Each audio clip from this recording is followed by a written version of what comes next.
அன்பானவர்களே, அன்பு வணக்கங்கள். புதிதாக இந்த சேனலை பார்ப்பவர்களாக இருந்தால் சேனலை சப்ஸ்கிரைப் செய்து எனக்கு ஊக்கத்தையும் உற்சாகத்தையும் ஆதரவையும் தாரும்.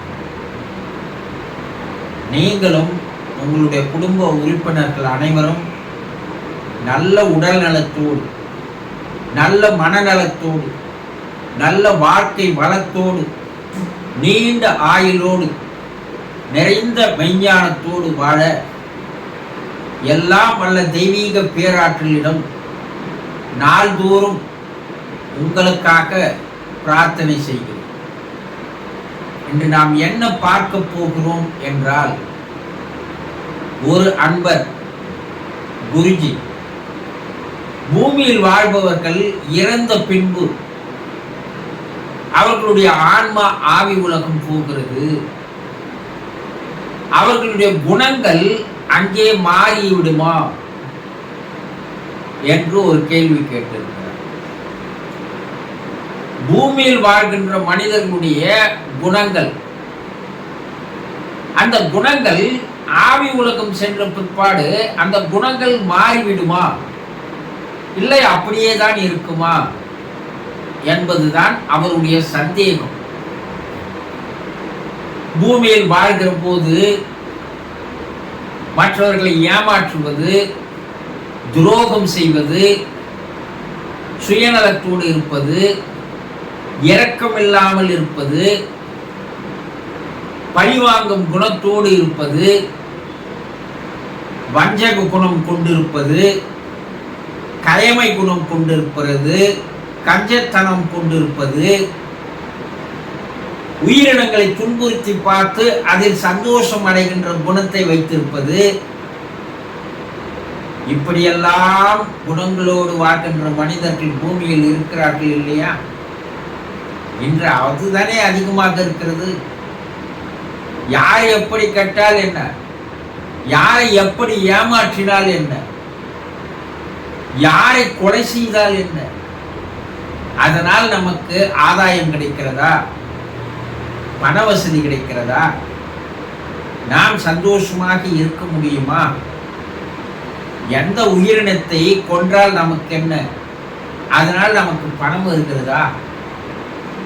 இப்படிப்பட்ட சுயநலத்தன்மையோடு, அரக்க குணத்தோடு, இரக்கமற்ற தன்மையில் வாழ்கின்ற மனிதர்கள் தான் இன்று அதிகமாக பூமியில் பெருகி வருகிறார்கள் இல்லையா?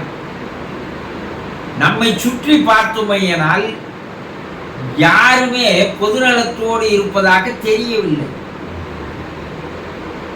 ஒருவனை ஒருவர் ஏமாற்றிக் கொண்டு வாழலாமா என்று தான் மனிதர்களுடைய மனோபாவங்களே அப்படி மாறிவிட்டது. இன்றைய பொழுது எப்படி கழிக்கலாம், யார் ஏமாறுவார், யார் லஞ்சம் தருவார், எவ்வளவு சேர்க்கலாம், இன்றைய பொழுது எப்படி சந்தோஷமாக கழிக்கலாம் என்று தான் மனிதர்கள் வாழ்கிறார் இல்லையா? இப்படி வாழ்கின்ற மனிதர்கள் இறந்த பிற்பாடு ஆவி உலகம் செல்லும் பொழுது பல்வேறு துன்பங்களை, துயரங்களை, கஷ்டங்களை அனுபவிக்கிறார்கள். அதை வார்த்தைகளால் சொல்ல முடியாத அளவுக்கு அந்த துன்பங்கள் அங்கே இருக்கிறது. பல்வேறு புராணங்களில் பல்வேறு கதைகளை கூறியிருப்பார்கள். கருட புராணத்துல எண்ணெயில போடுவாங்க, முள்ளு படுக்கையில் படுக்க வைப்பாங்க, செக்கு மாடு இழுக்க வைப்பாங்க. இப்படியெல்லாம் அதீதமான கற்பனை இல்லா காலத்தில் அந்த புராணம் எழுதப்பட்டதற்கு காரணம் இவையெல்லாம் உண்மையா என்றால் இவையெல்லாம் உண்மை அல்ல.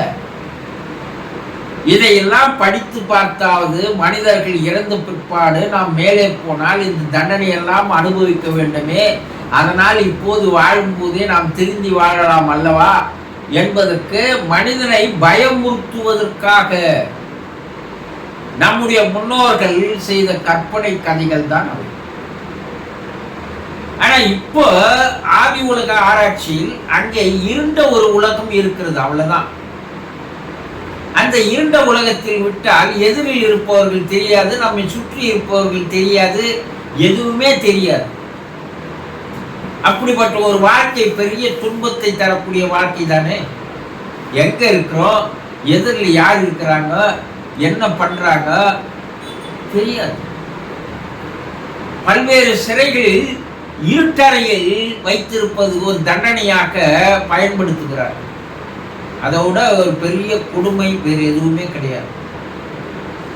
அப்ப அங்க போன அந்த ஆன்மாக்கள் பூமியில் இரக்கமற்ற முறையில் அரக்க குணத்தோடு, வஞ்சக குணத்தோடு, பழித்திருக்கின்ற குணத்தோடு, மற்றவர்களை ஏமாற்றுகின்ற குணத்தோடு, பேராசையால் பல்வேறு சொத்துக்களை பலரை ஏமாற்றி லஞ்சம் வாங்கி சேர்த்தவர்கள் எல்லாம் இறந்து அங்கே வரும் பொழுது,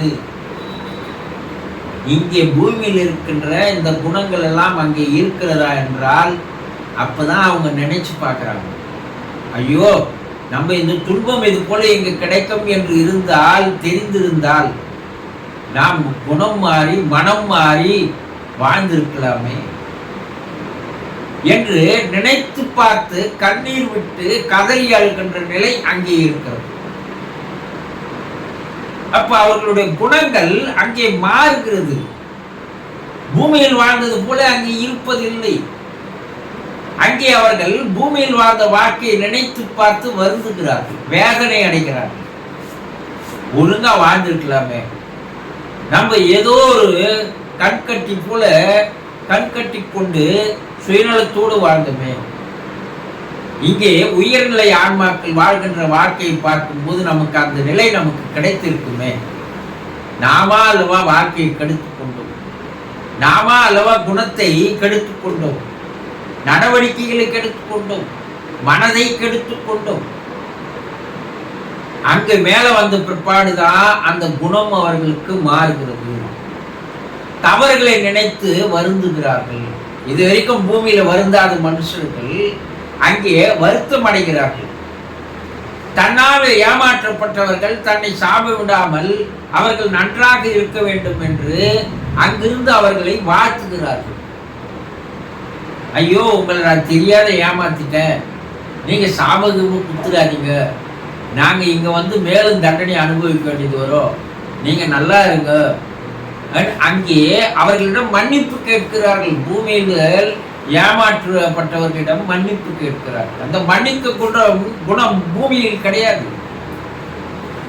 அப்போ ஆவி உலகத்திற்கு வரும்போது இவ்வாறு கெட்ட குணங்களோடு, தீய குணங்களோடு, தீய பழக்க வழக்கங்களோடு, தீய பண்புகளோடு வாழ்ந்த மனிதர்கள் அங்கே குணம் மாறி தான் செய்து தவறு என்று வருந்துகிறார்கள். தன்னால் ஏமாற்றப்பட்டவர்களிடம் மன்னிப்பு கேட்கிறார்கள், இறைவனிடம் மன்னிப்பு கேட்கிறார்கள். மறுபடியும் ஒரு வாழ்க்கையை எனக்கு தருவீர்கள் எனால் நான் மாறி வாழ்கிறேன் என்று இறைவனிடம் மன்றாடுகிறார்கள். அப்போ பூமியில் இருக்கின்ற குணங்கள் அங்கே மேலே அவர்களுக்கு இருப்பதில்லை. குணங்கள் மாறுகிறது என்பதுதான் ஆவி உலக ஆராய்ச்சியின் மூலமாக தெரிய வருகின்ற விஷயங்கள். தெரிந்து கொண்டீர்களா? சந்தோஷம்.